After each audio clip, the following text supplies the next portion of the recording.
ई जिंदगी का सफर, the journey to a new life. Ruby एक छोटे से रेस्टोरेंट में नौकर की तरह काम करती थी। वह दिन रात मेहनत करती, ग्राहकों को खाना परोसती और सबको खुश रखने की कोशिश करती। लेकिन एक दिन छोटी सी गलती पर रेस्टोरेंट का मालिक गुस्से में आ गया। उसने सबके सामने चिल्लाकर कहा, तुम निकम्मी हो, अभी के अभी यहां से निकल जाओ। रूबी की आंखों में आंसू आ गए।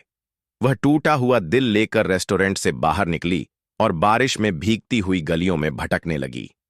उसे नहीं पता था अब उसकी जिंदगी कहां जाएगी। कई दिनों की भूख और अकेलेपन के बाद रूबी की मुलाकात एक खूबसूरत और शानदार लड़की से हुई।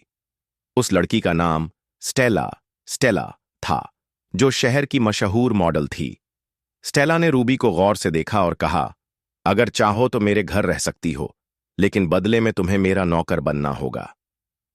रूबी के पास और कोई रास्ता नहीं था। उसने सिर झुकाकर हां कर दी। स्टेला के घर का काम मुश्किल था, मगर अब रूबी के पास छत और खाना था।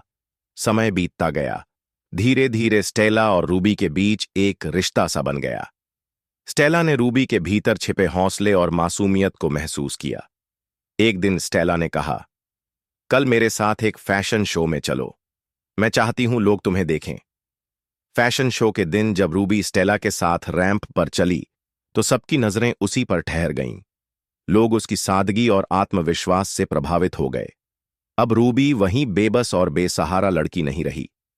वह रोशनी की दुनिया की एक नई पहचान, एक नया चेहरा और एक नई कहानी बन चुकी थी। सबक, कभी कभी एक दरवाजा बंद होता है ताकि जिंदगी का सबसे बड़ा दरवाजा खुल सके।